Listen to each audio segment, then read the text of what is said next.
Gracias por su sintonía, muchas gracias por acompañarnos. Este es su programa En Contacto. Yo soy Álvaro Navarro. Hoy es jueves 9 de mayo de 2023 y vamos a hablar en este espacio sobre una demanda que interpusieron ante la Corte Interamericana de Derechos Humanos, conocida como Corte IDH, los pueblos Rama Criol de las comunidades de Monkey Point y de la comunidad negra Criol indígena de Bluefields, por el tema del canal interoceánico o contra la ley del canal interoceánico por Nicaragua, que dicho sea de paso fue derogada ayer y entró en vigencia a partir de hoy su derogación, porque hoy ya salió publicada en la Gaceta Diario Oficial. Y pese a que al final la dictadura de Daniel Ortega anula esa ley, deroga esa ley de la concesión, y que también deja viva la supuesta autoridad del Gran Canal Interoceánico, aún con esos hechos, la Corte Interamericana de Derechos Humanos ha fallado en el caso de esta demanda que interpusieron las poblaciones indígenas Rama y Criol. ¿Y qué implicaciones tiene esto aún después de la derogación de esta ley? ¿Se hará efectiva la resolución de la Corte IDH? ¿Cómo repercutirá en las comunidades y en el mismo estado de Nicaragua? A propósito de eso, hoy vamos a hablar con nuestra invitada, la doctora María Luisa Acosta, coordinadora del Centro de Asistencia Legal a Pueblos Indígenas. Gracias, doctora Acosta, por acompañarnos. Bienvenida. Gracias a usted por invitarme, Álvaro. Doctora, antes que entremos a hablar sobre esta demanda de las comunidades indígenas ante la Corte IDH y sus implicaciones, quisiera saber si tiene información de cómo fue recibida la noticia ayer en las comunidades de que ha sido derogada ya la ley del canal, que de alguna manera era una amenaza directa contra las poblaciones, contra los nicaragüenses en general, pero particularmente contra las poblaciones indígenas. Sorpresa. Para decirlo en una sola palabra, sorpresa. Hay sorpresa porque si bien es cierto que la Corte anunció que iba a decidir el caso a mediados de marzo del mes antepasado, ¿verdad? De este año, pero no ha dado a conocer públicamente, ¿verdad? Su decisión. Entonces, pues nosotros estamos esperando que en las próximas sesiones de la Corte dé a conocer la sentencia, pero nosotros no sabemos. Entonces, estábamos pendientes de eso, no nos esperábamos, sinceramente no nos esperábamos que fuera derogada la ley, porque es una de las peticiones, no es la única, ¿verdad? Okay. Y es importante aclarar que se solicita a la Corte la derogación de esta ley, también la ley 800, porque ninguna de las dos... Ha quedado viva, en este caso ha quedado viva la ley 800. En este caso hasta este momento, pero porque ninguna de las dos fueron consultadas, ¿verdad? Y las dos afectan el territorio Rama y Criol y de la comunidad negra Criol indígena de Bluefield, porque por lo menos en la concesión, ¿verdad? 52% del territorio, de la ruta del canal pasaba por los territorios indígenas afrodescendientes de la costa caribe. Entonces, deberían haber sido consultados y no lo fueron. Entonces, basados en eso, se presenta y se pide a la Corte que estas leyes sean declaradas, que sean derogadas porque nacieron con ese ¿qué le digo? Con esa nulidad, ¿verdad? Con ese problema legal que no cumplieron el procedimiento de acuerdo a los estándares internacionales. Cuando un proyecto de ley puede causar graves daños o impactar en un pueblo indígena afrodescendiente, ellos tienen que ser consultados para conocer de antemano esta situación. ¿Cuáles son las otras peticiones, doctora, que están en la demanda interpuesta por las comunidades? Sí, pero antes de pasar a eso, quisiera hacer una aclaración también. La ley 840 era una ley, pero también era un contrato, ¿verdad? Okay. Un contrato de concesión. Por medio de esa ley, se le otorgaba a Wang Ying se le otorgaba la concesión. Marco, eso es lo que llaman el acuerdo marco del no, canal. o sea, la ley es la ley y la ley tiene un anexo que es parte integrante de la ley, que es el acuerdo marco. Okay. ¿Verdad? Que es el de 200 y pico de páginas, que es el que lo presentaron en inglés, que no lo pudieron, no sé si todos los diputados hablaban inglés y capacidad de leerlo y analizarlo, pero era una de las críticas, ¿verdad? Ese acuerdo marco también está derogado según la reforma que mandaron ayer. Porque es que la ley tiene un anexo, por decirlo así. Entonces, la ley y sus anexos puede tener, ¿verdad? Todo está derogado. Pero en la cláusula 15, si no mal recuerdo, del acuerdo marco, decía que si en 72 meses, 6 años, o sea, que se cumplieron en el 2019, si no se habían iniciado, si no estaba el dinero para iniciarse o iniciado la construcción de cualquiera de los subproyectos, entonces la ley se rescindía.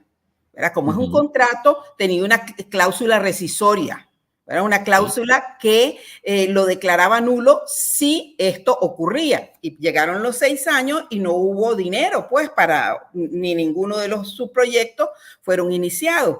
Entonces también decía que ambas partes en ese caso podían terminar el contrato sin ningún problema, ¿verdad? O sea, la misma ley tenía su forma de perder su eficacia legal en los 6 años si no se daba el financiamiento. O sea que esta ley en realidad perdió su eficacia jurídica, ya no se podía aplicar desde el 2019, ¿verdad? Entonces eso es importante. Si la deroga el gobierno en el sentido que expresamente lo dice, ya esto no se considera una ley, ¿verdad? Entonces ya esto no se aplica legalmente. Pero esto había ocurrido por la ley, por la forma en que fue escrita también la ley y sus cláusulas, las cláusulas que tenía una cláusula rescisoria. Es decir, si nos quedaba alguna duda, bueno, ya de hecho, además la aniquilaron totalmente. Eso por lo menos lo que queda claro, ¿verdad? Sí. Entonces esa ley era inaplicable, pero de manera expresa el gobierno está diciendo ya no es aplicable, no la podemos aplicar, ya desapareció desde el punto de vista legal, ya no existe, ¿verdad? Entonces es importante señalar eso. Ahora sí, doctora, ¿cuáles son las otras peticiones que hacen la comunidad Rama Criol a la Corte? Sí, bueno, con el territorio Rama y Criol ocurrió que los funcionarios públicos que manejaban la cuestión del canal en la región autónoma de la costa Caribe Sur cooptaron al presidente del territorio Rama y Criol y lo hicieron firmar sin consulta libre, previa e informada, que para cualquier territorio indígena, para cualquier situación, ya sea una ley, un contrato, un proyecto, un programa, cualquiera que tenga que ver con pueblos indígenas, tiene que ser consultado, pero consultado desde su formulación, desde el principio. Y esa consulta debe ser previa, o sea, antes de aprobarlo, libre, sin coacción, sin halagos a las personas envueltas, libre, previa e informado. Informado significa que les explican el proyecto, que les explican la ley, que les explican el programa, no solo las bondades de esto, sino también los riesgos. Y en su propia lengua, en los tiempos en que estos pueblos pueden decir ya estamos, ya lo pensamos, ya entendimos, nos parece o no nos parece. Y lo que pasó es que este convenio que hicieron con el presidente del territorio, Rama y Criol, solo fueron una vez, hicieron a las 9 comunidades, hicieron reuniones, pero no volvieron. Entonces la gente pensaba, empezaron las consultas, pero no pensaban que esa era la única consulta, ¿verdad? Entonces no se cumplían pues con esto, con el estándar internacional que este tipo de proyectos cuando envuelven pueblos indígenas y afrodescendientes tienen, ¿verdad? Y además esas reuniones se hicieron posterior de la aprobación a la ley. Yo recuerdo a Telémaco en algunos salones supuestamente hablando con campesinos sobre la ley, pero cuando ya estaba aprobada, doctora. Sí, o sea, no pero, pero esas consultas ellos las hicieron supuestamente para explicarle a la gente y a los comunitarios que sí, se hablaban de la ley. Jamás les dijeron que querían que firmaran un convenio entregándole de manera perpetua 263 kilómetros cuadrados de tierra en el corazón de las comunidades. Las comunidades tienen títulos desde el siglo pasado en toda esa área donde las 263 kilómetros cuadrados. Entonces, eso, pues todo eso, ya bueno, nunca les dijeron, los consultaron, pero no les dijeron para qué los consultaban. La gente creía que los consultaban para la ley y yo no sé si también los consultores consultaban para la ley, pero para la implicancia del convenio jamás lo conoció en las comunidades, nunca, ¿verdad? Entonces, ese convenio legalmente tampoco vale porque una vez que se firmó ese convenio supuestamente en el contexto del Gran Canal y ya el Gran Canal no existe, ya no hay ley para aplicar, este convenio tampoco debería existir, ¿verdad? Entonces se pide también a la Corte que le solicite al Estado expresamente expresar, ¿verdad? La falta de eficacia jurídica ya de este convenio sobre las 263 kilómetros cuadrados que ya no existe, pues, ¿verdad? Para tranquilidad de los comunitarios. Luego, hay otro, perdón. Adelante. Hubo otro problema. La comunidad negra creola indígena de Bluefield tenía su gobierno y ellos solicitaron y comenzaron el proceso de demarcación y titulación de tierra.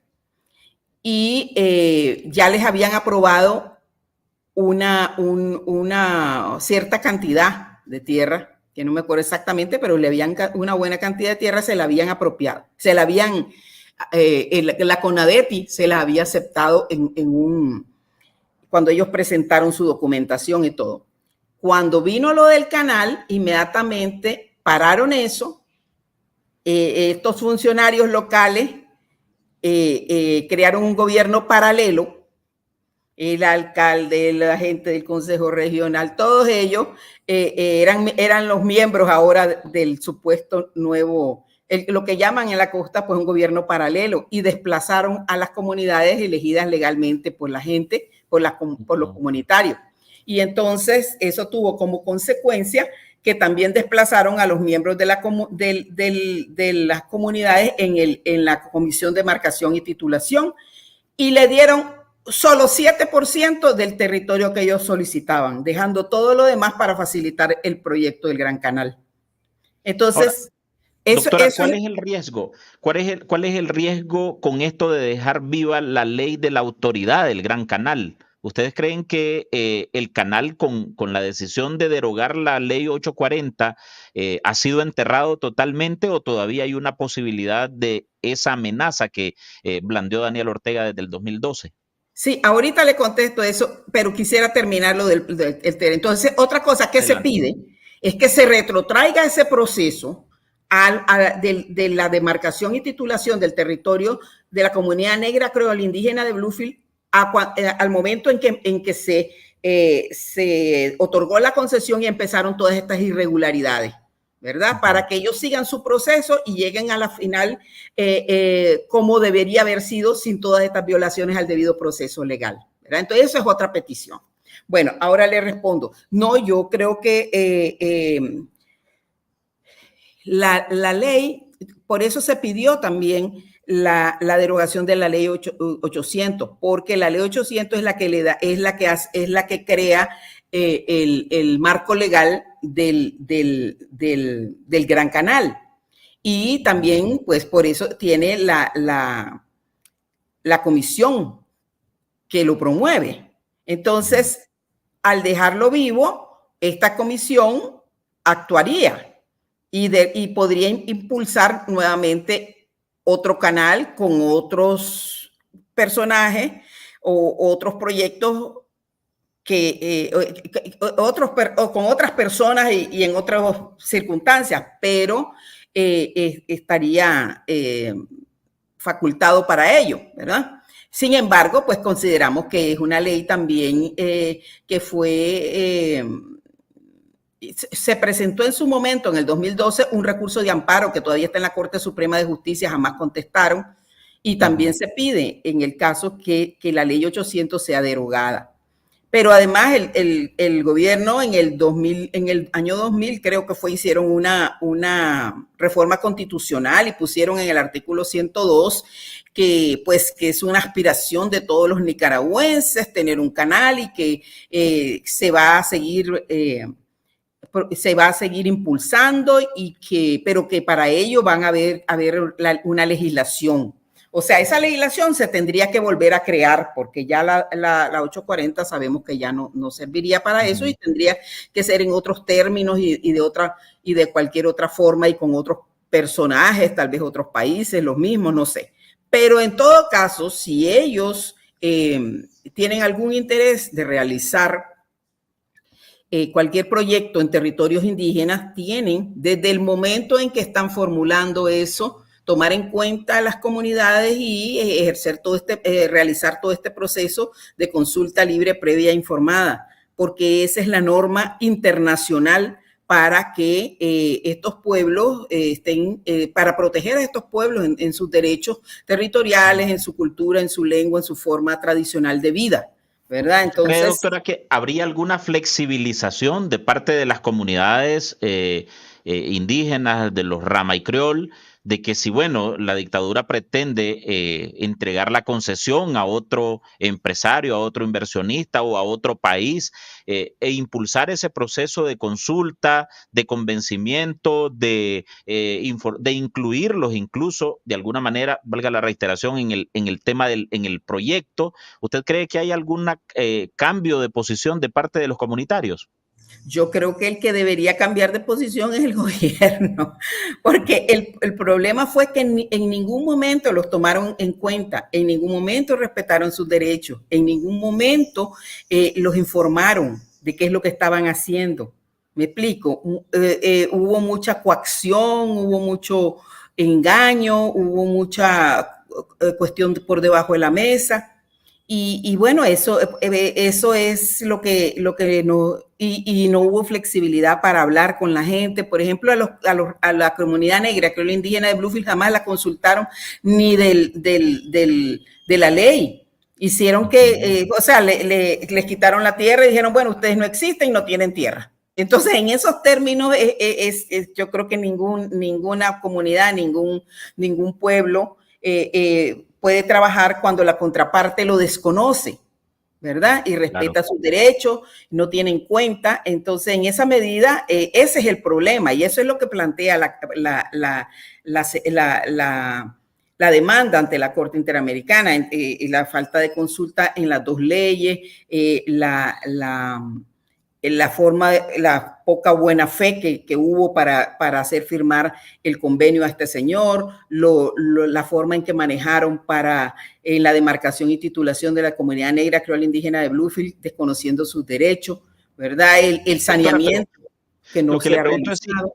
Es si usted cree que los comunitarios puedan de alguna manera acceder, aceptar el Gran Canal si el proceso fuera distinto, de consulta libre, previa e informada, de incluirlos en el proyecto, etcétera. Yo creo que la gente es razonable. En todas partes del mundo, cuando te respetan, te dan tu lugar y la gente actúa de esa forma, ¿verdad? Pero si uno llega avasallando, humillando, escondiendo, amenazando, comprando a algunos, amenazando a otros, eso no resulta, ¿me explico? La gente hoy en día, bueno, sí, la gente es inteligente, la gente se comunica, la gente tiene sus propios, ¿verdad? Sus formas de resistencia y de Pero cuando el problema para mí es ese, el problema es que ha existido como un racismo de no ver a los líderes y a estos pueblos como iguales. Entonces, los estados, los gobiernos no se sientan con ellos, no los tratan como iguales, no les informan, sino que tratan o de engañarlos o de amenazarlos, y en esa medida eso fracasa. Lo acabamos de ver con el asunto del Fondo Verde del Clima. Eso que usted menciona, doctora, de la cooptación de la dirigencia, de los gobiernos territoriales, de las comunidades, eso sigue pasando. Vamos a ver, ¿qué hace un comunitario para comprometerse tanto con el gobierno?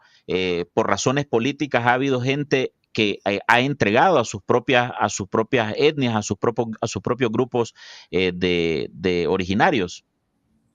Bueno, no indios y no indios. Afrodescendientes y no afrodescendientes.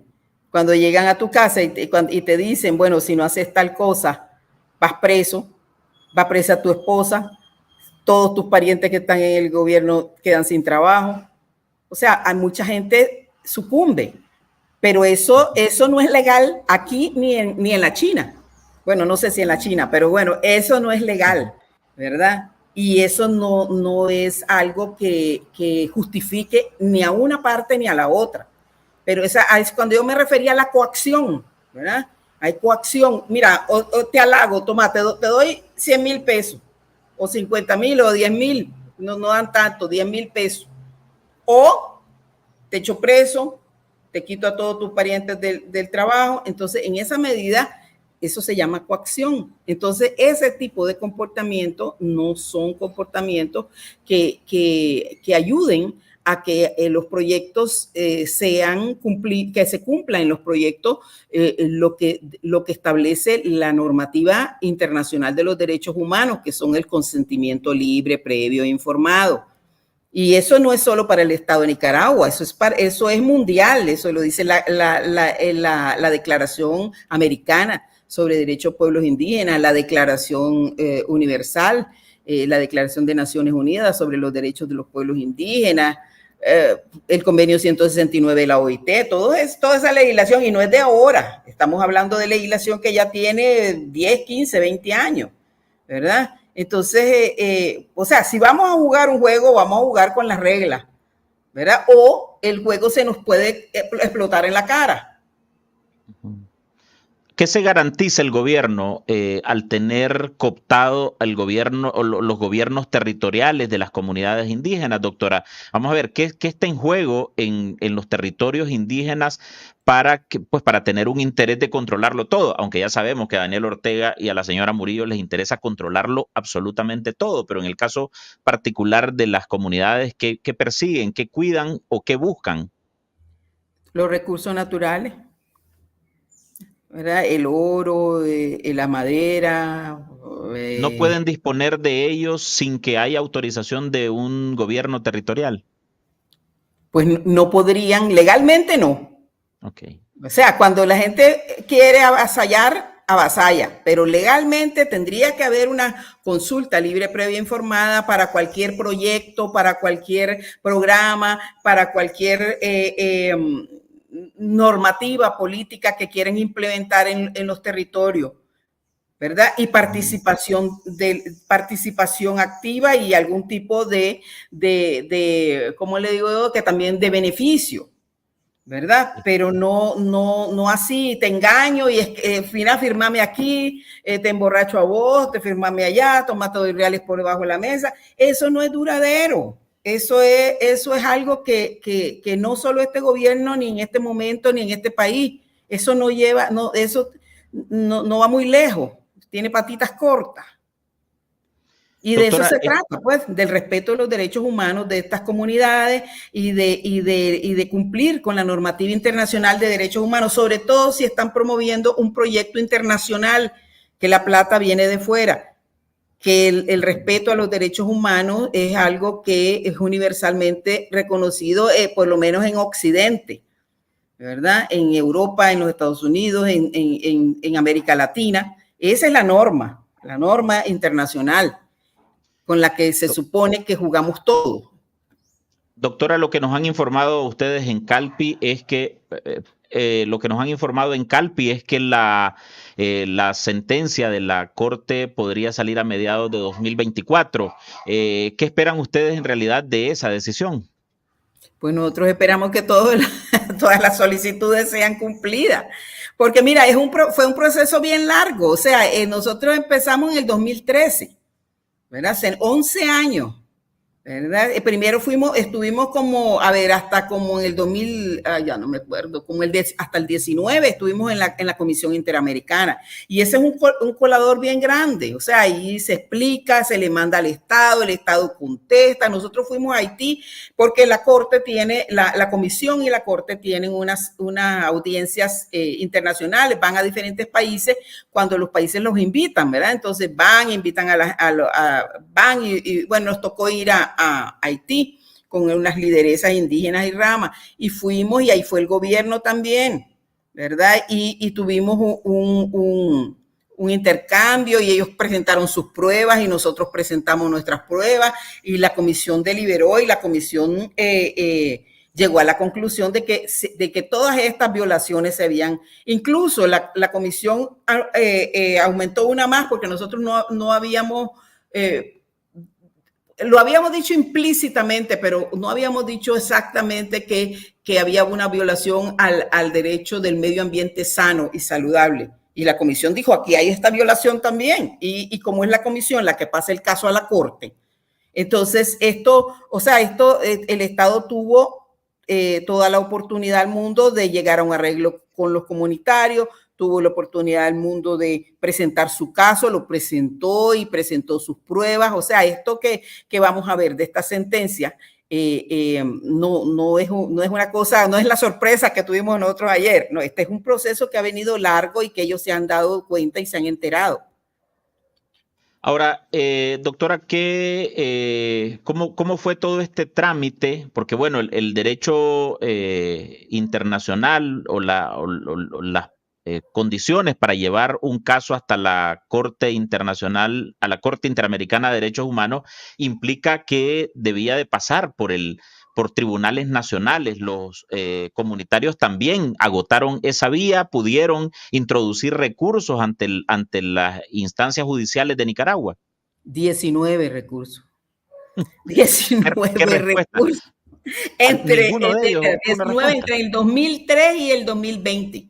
19 recursos. Fíjate que cada vez que, por ejemplo, como yo te cuento ahorita la cuestión del título del territorio Rama y del territorio de la comunidad negra clon indígena de Bluefield, te lo digo rapidito, pero primero crearon ese gobierno paralelo. Desde que empezaron a llamar a la gente para que llegara, se les presentó un recurso de amparo porque era ilegal, ¿verdad? Solo las autoridades de la misma comunidad pueden llamar. Bueno, estaban llamando el alcalde, la gente del consejo, todo el mundo, menos los que se presentó un recurso. Después crearon el gobierno paralelo, se presentó otro recurso por haberlo creado. Después hubo uno de las personas que resultó miembro y esa persona también demandó porque dice que le dijeron, mira, quitemos a estas mujeres que son este gobierno y nosotros vos vas a mandar y vamos a hacer todo y lo vamos a hacer todo bien, y esta persona dice que después ni le hablaban ni lo dejaban actuar, y cada vez que él decía, bueno, aquí no hay, este procedimiento no es legal, también lo echaron. Él presentó otro recurso. Después vino y hicieron sacaron a la representante del gobierno territorial, del gobierno criol de Bluefield, de la CONADETI, otro recurso. Después hicieron el título con todas estas violaciones al debido proceso legal, otro recurso. Fueron 19.